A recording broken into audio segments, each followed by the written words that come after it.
Welcome back to V4 motivational channel. ನಮಸ್ಕಾರ ಸ್ನೇಹಿತರೆ. ಜೀವನದಲ್ಲಿ ಈ 6 ತರಹದ ಜನರಿಂದ ಯಾವಾಗಲೂ ಹುಷಾರಾಗಿರಿ. ಸ್ವಾರ್ಥದ ಪ್ರೀತಿಯಿಂದ, ಶತ್ರುವಿನ ಮಿತ್ರರಿಂದ, ಪ್ರಯಾಣದಲ್ಲಿ ಅಪರಿಚಿತರಿಂದ, ಯಾವಾಗಲೂ ಪ್ರಶಂಸೆ ಮಾಡುವವರಿಂದ, ಅಗತ್ಯಕ್ಕಿಂತ ಹೆಚ್ಚು ತಮ್ಮತನವನ್ನು ತೋರಿಸುವವರಿಂದ ಹಾಗೂ ಮಾತು ಮಾತಿಗೂ ಬದಲಾಗುವವರಿಂದ. ಪ್ರತಿ ಬಾರಿಯೂ ಕಣ್ಣಂಚಲ್ಲಿ ಕಣ್ಣೀರು ತರಬೇಡಿ ಮತ್ತು ಹೃದಯದ ಪ್ರತಿಯೊಂದು ಮಾತನ್ನು ಎಲ್ಲರಿಗೂ ಹೇಳಬೇಡಿ. ಜನ ಕೈಯಲ್ಲಿ ಉಪ್ಪು ಹಿಡಿದು ಓಡಾಡುತ್ತಿರುತ್ತಾರೆ. ಅದಕ್ಕಾಗಿ ನಿಮಗಾದ ಗಾಯವನ್ನು ಎಲ್ಲರಿಗೂ ತೋರಿಸಬೇಡಿ. ನಿಜ ಹೇಳಬೇಕು ಎಂದರೆ ಜನರು ತಮ್ಮ ಸ್ಥಾನದಲ್ಲಿ ಸರಿಯಾಗಿಯೇ ಇರುತ್ತಾರೆ. ನಾವೇ ಅವರನ್ನು ಸ್ವಲ್ಪ ಹೆಚ್ಚಾಗಿ ಒಳ್ಳೆಯವರು ಮತ್ತು ನಮ್ಮವರು ಎಂದುಕೊಳ್ಳುತ್ತೇವೆ ಅಷ್ಟೇ. ನೀವು ಯಾರ ಹಿಂದೆ ಬಿದ್ದಿದ್ದೀರೋ ಅವರಿಂದ ಕೆಲವು ಸಮಯ ದೂರ ಇದ್ದು ನೋಡಿ. ನಿಮ್ಮೊಂದಿಗೆ ಮಾತನಾಡುವುದಿರಲಿ, ನಿಮ್ಮ ನೆನಪು ಕೂಡ ಅವರು ಮಾಡಿಕೊಳ್ಳುವುದಿಲ್ಲ. ಜೀವನ ನಗೆ ಪಾಟಲಿಯಾಗಿದ್ದರೂ ಪರವಾಗಿಲ್ಲ, ಆದರೆ ಅಲ್ಲಿ ನಟಿಸಿದವರೆಲ್ಲ ನಮ್ಮವರೇ ಎಂಬುವುದೇ ಬೇಜಾರು. ನೀವು ನಕ್ಕು ಬಿಡಿ, ನಾನು ಚೆನ್ನಾಗಿದ್ದೇನೆ ಎಂದು ಹೇಳಿಬಿಡಿ. ಯಾಕೆಂದರೆ ಇಲ್ಲಿ ಯಾರೂ ಕೂಡ ಯಾರ ಕಾಳಜಿಯನ್ನು ಮಾಡುವುದಿಲ್ಲ ಮತ್ತು ಇದುವೇ ಸತ್ಯ. ಸಂಬಂಧದಲ್ಲಿ ವಿಶ್ವಾಸ ಒಡೆದು ಹೋಯಿತು ಎಂದರೆ ಮಾತನಾಡುತ್ತೇವೆಯೇ ಹೊರತು ಮೊದಲಿನ ಹಾಗೆ ಮಾತು ಇರುವುದಿಲ್ಲ. ಒಂದು ಮಾತಂತೂ ಸತ್ಯ, ಯಾರು ವಿಶಾಲವಾದ ಹೃದಯದವರಾಗಿರುತ್ತಾರೋ ಅವರಿಗೆ ನೋವು ಕೂಡ ವಿಶಾಲವಾಗಿಯೇ ಇರುತ್ತದೆ. ಈಗಿನ ಕಾಲದಲ್ಲಿ ತುಂಬಾ ಕೆಟ್ಟದ್ದು ಏನಾದರೂ ಇದ್ದರೆ ಅದು ಹೃದಯದಿಂದ ತುಂಬಾ ಒಳ್ಳೆಯವರಾಗಿರುವುದು. ಜೀವಕ್ಕಿಂತ ಮಾತಿಗೆ ಇರಲಿ ಬೆಲೆ ಇರುತ್ತದೆಯೋ ನಾವು ಅಲ್ಲಷ್ಟೇ ಗೆಳೆತನ ಮಾಡಬೇಕು. ಕೆಲವು ಜನ ಮೇಣದ ಹಾಗೆ ಕರಗುತ್ತಾ ಸಂಬಂಧ ನಿಭಾಯಿಸುತ್ತಾರೆ. ಇನ್ನು ಕೆಲವರು ಸಂಬಂಧಕ್ಕೆ ಬೆಂಕಿಯನ್ನೇ ಹಚ್ಚಿಬಿಡುತ್ತಾರೆ. ಅವರು ಹೀಗೆ ಇವರು ಹೀಗೆ ಎಂಬುವುದು ತುಂಬಾ ಚೆನ್ನಾಗಿ ಗೊತ್ತಿರುತ್ತದೆ. ಆದರೆ ನಾವು ಹೇಗೆ ಎಂಬುದು ಮಾತ್ರ ಅವರಿಗೆ ಗೊತ್ತಿರುವುದಿಲ್ಲ. ನಾವು ಎಷ್ಟು ಸರಿ ಎಷ್ಟು ತಪ್ಪು ಎಂಬುದು ಇಬ್ಬರಿಗೆ ಮಾತ್ರ ಗೊತ್ತು. ಒಂದು ನಮ್ಮ ಆತ್ಮಕ್ಕೆ, ಮತ್ತೊಂದು ಪರಮಾತ್ಮನಿಗೆ. ಯಾವ ವ್ಯಕ್ತಿಯು ಅಳುತ್ತಾ ಕೋಪದಲ್ಲಿ ಎಲ್ಲವನ್ನೂ ಹೇಳಿಬಿಡುತ್ತಾನೋ ಆತನು ತುಂಬಾ ಪ್ರಾಮಾಣಿಕ ವ್ಯಕ್ತಿಯಾಗಿರುತ್ತಾನೆ. ಯಾಕೆಂದರೆ ಕೋಪ ಮತ್ತು ಅಳು ಮನುಷ್ಯನಿಗೆ ನಿಜ ಮಾತನಾಡಲು ಪ್ರೇರೇಪಿಸುತ್ತದೆ. ಈಗಿನ ಕಾಲದ ಸತ್ಯಾಂಶ ಏನೆಂದರೆ ನೀವು ಹಣ ಮಾಡಿ ಜನ ತಾವಾಗಿಯೇ ನಿಮ್ಮೊಂದಿಗೆ ಸಂಬಂಧಗಳನ್ನು ಬೆಸೆದುಕೊಳ್ಳುತ್ತಾರೆ. ಅಹಂಕಾರದಲ್ಲಿ ಇರಬೇಡಿ. ಆಕಾಶದಿಂದ ನೆಲದ ಮೇಲೆ ಬರಲು ತುಂಬಾ ಸಮಯ ಬೇಕಾಗಿರುವುದಿಲ್ಲ.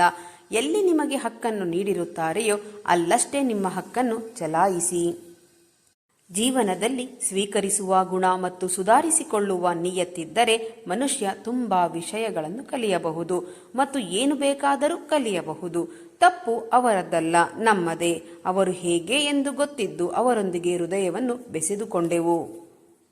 ಮನಸ್ಸಿನಲ್ಲಿ ತುಂಬಾ ಏನಾದರೂ ಹೇಳಿಕೊಳ್ಳುವುದು ಇದ್ದಾಗ ಸಾಮಾನ್ಯವಾಗಿ ಮನುಷ್ಯ ಮೌನವಾಗಿ ಬಿಡುತ್ತಾನೆ. ಸಮಯ ಮತ್ತು ನಮ್ಮವರು ಒಮ್ಮೆಲೆ ಗಾಯ ಮಾಡಿದಾಗ ಮನುಷ್ಯ ಹೊರಗಿನಿಂದ ಅಲ್ಲ ಒಳಗಿನಿಂದ ದೂರಾಗಿ ಬಿಡುತ್ತಾನೆ. ಜೀವನ ಕಲಿಸಿದ ಪಾಠ ಇಷ್ಟೇ. ಕೆಲವರು ಏನು ಅಂತ ಗೊತ್ತಾದಾಗ ನಮ್ಮಲ್ಲಿ ನಾವೇ ಬದಲಾವಣೆ ಮಾಡಿಕೊಂಡು ನಾವು ಖುಷಿಯಾಗಿರಬೇಕೇ ಹೊರತು ಅವರನ್ನು ಬದಲಾಯಿಸಲು ಹೋಗಬಾರದು. ಸುಮ್ಮನೆ ನಮ್ಮ ಸಮಯ ವ್ಯರ್ಥ. ಯಾರ ಜೊತೆ ಎಷ್ಟರ ಮಟ್ಟಿಗೆ ಇರಬೇಕೋ ಅಷ್ಟರ ಮಟ್ಟಿಗೆ ಮಾತ್ರ ಇರಬೇಕು. ಎಲ್ಲರೂ ನಮ್ಮವರು ಎಂದುಕೊಂಡು ಒಳ್ಳೆಯತನಕ್ಕೋಸ್ಕರ ಏನಾದರೂ ಮಾಡಿದರೆ ಕೊನೆಗೆ ನಾವೇ ಕೆಟ್ಟವರಾಗುತ್ತೇವೆ. ಅಹಂಕಾರ, ದುರಹಂಕಾರ, ಅಧಿಕಾರ ಯಾರಿಗೂ ಶಾಶ್ವತವಲ್ಲ. ಅದು ಕೇವಲ ಸಮಯವಿದ್ದಾಗ ಮಾತ್ರ. ತೂತು ಬಿದ್ದ ದೋಣಿಯಲ್ಲಿ ನದಿ ದಾಟುವುದು ಒಂದೇ. ನಂಬಿಕೆ, ಮೋಸ, ಕಪಟ, ವಂಚನೆ, ನಂಬಿಕೆ ಮತ್ತು ದ್ರೋಹ ಮಾಡುವಂತಹ ಸಮಯ ಸಾಧಕರ ಸ್ನೇಹ ಮಾಡುವುದು ಒಂದೇ. ನಮ್ಮಿಂದಲೇ ಈಜು ಕಲಿತ ಕೆಲವರು ನಮ್ಮನ್ನೇ ಮುಳುಗಿಸಲು ಕಾಯುತ್ತಿರುತ್ತಾರೆ. ಈ ಪ್ರಪಂಚದಲ್ಲಿ ಎಲ್ಲರಿಗಿಂತ ಧನವಂತ ಯಾರು ಗೊತ್ತಾ? ಭಗವಂತ ಕೊಟ್ಟಿರುವುದರಲ್ಲಿ ಸಂತೃಪ್ತಿ ಹೊಂದಿರುವವನು. ನೀರು ಇಲ್ಲದ ಬಾವಿ, ದುಡ್ಡು ಇಲ್ಲದ ಮನುಷ್ಯ ಎರಡೂ ಒಂದೇ ರೀತಿ. ಯಾರು ಹತ್ತಿರ ಬರುವುದಿಲ್ಲ. ಕೋಪದಲ್ಲಿ ಮನೆ ಬಾಗಿಲು ಮುಚ್ಚಬಹುದು, ಮನಸ್ಸಿನ ಬಾಗಿಲು ಮುಚ್ಚಲು ಆಗುವುದಿಲ್ಲ. ಕೋಪ ಕ್ಷಣಿಕ, ಪ್ರೀತಿ ಶಾಶ್ವತ. ದುಡ್ಡು ಇದೆ ಎಂದು ದುಡುಕಬೇಡಿ. ದುಡ್ಡು ಮರ್ಯಾದೆಗಿಂತ ದೊಡ್ಡದಲ್ಲ.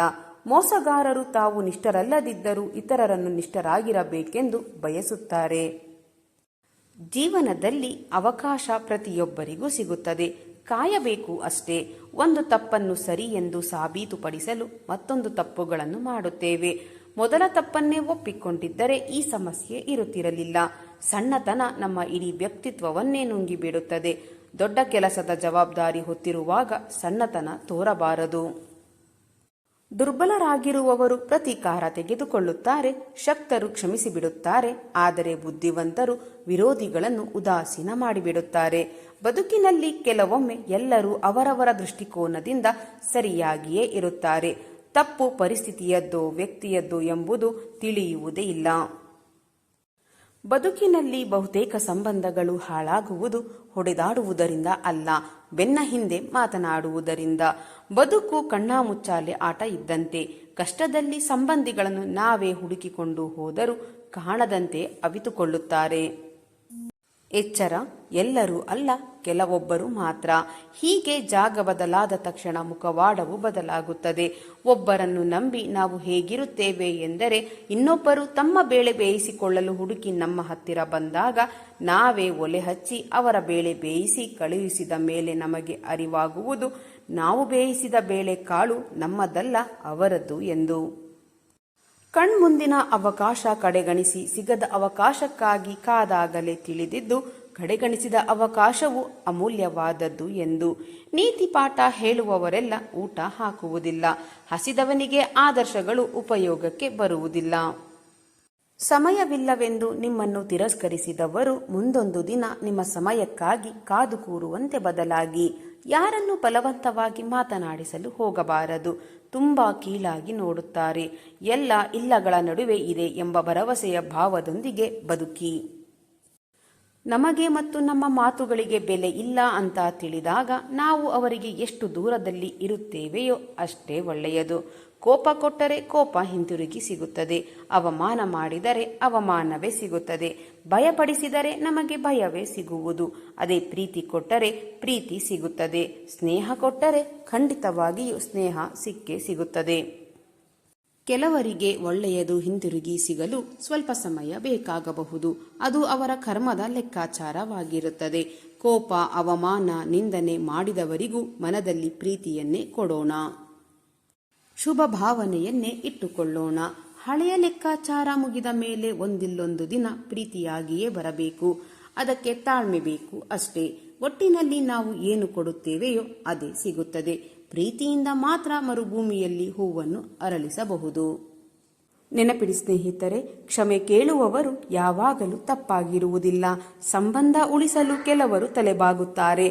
ಕೆಲವೊಮ್ಮೆ ಕೆಟ್ಟ ಕರ್ಮಗಳಿಗೆ ಅಷ್ಟೇ ಅಲ್ಲ, ಅಳತೆ ಮೀರಿದ ಒಳ್ಳೆಯತನಕ್ಕೂ ಕೂಡ ದೊಡ್ಡ ಶಿಕ್ಷೆಯೇ ಆಗುತ್ತದೆ. ಬಲವಂತವಾಗಿ ಯಾರನ್ನು ನಿಮ್ಮ ಜೀವನದಲ್ಲಿ ಉಳಿಸಿಕೊಳ್ಳಲು ಪ್ರಯತ್ನ ಪಡಬೇಡಿ. ಇಷ್ಟ ಇದ್ದವರು ಅದೆಷ್ಟೇ ಕಷ್ಟ ನೋವು ಬಂದರೂ ನಿಮ್ಮ ಜೊತೆ ಇರುತ್ತಾರೆ. ಇಲ್ಲದವರು ಅವರ ಅನುಕೂಲಕ್ಕೆ ಸುಳ್ಳು ಹೇಳಿ ದೂರ ಹೋಗುತ್ತಾರೆ. ಎಷ್ಟೇ ಪ್ರಯತ್ನ ಪಟ್ಟರೂ ಕೂಡ ಕೆಲವರಿಗೆ ನಿಮ್ಮ ಭಾವನೆಗಳು ಯಾವತ್ತೂ ಅರ್ಥವಾಗುವುದೇ ಇಲ್ಲ. ಕೈಲಾಗದ ಶತ್ರುವಿನ ಕೊನೆಯ ಆಯುಧವೇ ಅಪಪ್ರಚಾರ. ಹೊರಗಡೆ ಹಾರೈಸುವುದು, ಒಳಗಡೆ ಶಾಪ ಕೊಡುವುದು. ಹೊರಗಡೆ ಪ್ರೀತಿ, ಒಳಗಡೆ ದ್ವೇಷ. ಹೊರಗಡೆ ಮಾನವ ತತ್ವ, ಒಳಗಡೆ ರಾಕ್ಷಸ ತತ್ವ. ಹೊರಗಡೆ ನಿಯತ್ತಾಗಿರುವುದು, ಒಳಗಡೆ ನಂಬಿಕೆ ದ್ರೋಹ ಮಾಡುವುದು. ಇದು ಇಂದಿನ ಜೀವನದ ನಿಜ ಶೈಲಿ. ಯಾವ ವ್ಯಕ್ತಿ ಸ್ಪಷ್ಟವಾಗಿ, ಸ್ವಚ್ಛವಾಗಿ, ನೇರವಾಗಿ ಮಾತನಾಡುತ್ತಾನೋ ಆತನ ಮಾತುಗಳು ತೀವ್ರವಾಗಿ, ಹರಿತವಾಗಿ, ಕೆಲವೊಮ್ಮೆ ಕಠೋರವಾಗಿಯೂ ಇರಬಹುದು. ಆದರೆ ಆತನ ಮನಸ್ಸಿನಲ್ಲಿ ಯಾವುದೇ ಮೋಸವಿರುವುದಿಲ್ಲ. ಒಳ್ಳೆಯ ಮನುಷ್ಯ ಎಂದಿಗೂ ಸ್ವಾರ್ಥಿಯಾಗಿರುವುದಿಲ್ಲ. ಆದರೆ ಅವನಿಗೆ ಯಾವಾಗ ಬೇರೊಬ್ಬರ ಯೋಗ್ಯತೆ ತಿಳಿಯುತ್ತದೆಯೋ ಆಗ ಅವನು ಮೌನವಾಗಿ ಹಿಂದೆ ಸರಿಯುತ್ತಾನೆ ಅಷ್ಟೇ. ಬದುಕಿನಲ್ಲಿ ನಿರೀಕ್ಷೆಗಳು ಬದಲಾದಾಗ ಮನುಷ್ಯ ತಾನಾಗೆ ಬದಲಾಗುತ್ತಾನೆ. ಅದು ಅವನ ಗಟ್ಟಿತನವೂ ಅಲ್ಲ, ಅತಿಯಾದ ಅಹಂಕಾರವೂ ಅಲ್ಲ, ನೊಂದ ಮನಸ್ಸಿನ ನಿರ್ಧಾರವಷ್ಟೇ. ಬಯಸಿದ್ದೆಲ್ಲ ಸಿಗುವಂತಿದ್ದರೆ ಬಯಕೆಗೆ ಅರ್ಥವಿರುತ್ತಿರಲಿಲ್ಲ. ಅನಿಸಿದ್ದೆಲ್ಲವನ್ನು ಹೇಳುವಂತಿದ್ದರೆ ಮೌನಕ್ಕೆ ಅರ್ಥವೇ ಇರುತ್ತಿರಲಿಲ್ಲ. ಹಾಗೆಯೇ ತಪ್ಪುಗಳೇ ಆಗದಿದ್ದರೆ ಹೊಸ ಪ್ರಯತ್ನ ಪಡುತ್ತಿರಲಿಲ್ಲ. ಕಣ್ಣೀರೇ ಬರದಿದ್ದರೆ ನಗುವಿನ ಆನಂದ ತಿಳಿಯುತ್ತಿರಲಿಲ್ಲ. ಕಷ್ಟಗಳು ಎದುರಾಗದಿದ್ದರೆ ಜೀವನದ ಮೌಲ್ಯ ಗೊತ್ತಾಗುತ್ತಿರಲಿಲ್ಲ.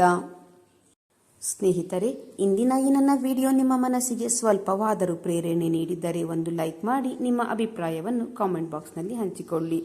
ನನ್ನ ಪ್ರಯತ್ನ ನಿಮಗೆ ಇಷ್ಟವಾಗಿದ್ದರೆ ದಯವಿಟ್ಟು ಈಗಲೇ ನನ್ನ ಚಾನಲನ್ನು ಸಬ್ಸ್ಕ್ರೈಬ್ ಮಾಡಿಕೊಳ್ಳಿ. ಹಾಗೆಯೇ ಕೆಳಗೆ ಕಾಣುತ್ತಿರುವ ಹೈಪ್ ಬಟನ್ ಮೇಲೆ ಕ್ಲಿಕ್ ಮಾಡುವುದರ ಮೂಲಕ ನಿಮ್ಮ ಬೆಂಬಲ ನೀಡಿ. ನಿಮ್ಮ ಬೆಂಬಲವೇ ನನ್ನ ಶಕ್ತಿ. ಮತ್ತೆ ಮುಂದಿನ ವಿಡಿಯೋದಲ್ಲಿ ಇದೇ ರೀತಿಯ ಪ್ರೇರಣಾದಾಯಕವಾದ ಹೊಸ ಮೋಟಿವೇಶನಲ್ ಮಾಹಿತಿಯೊಂದಿಗೆ ಭೇಟಿಯಾಗೋಣ. ಅಲ್ಲಿಯವರೆಗೆ ಸಕಾರಾತ್ಮಕವಾಗಿ ಯೋಚಿಸಿ ಸಂತೋಷವಾಗಿ ಬಾಳಿರಿ. ಧನ್ಯವಾದಗಳು.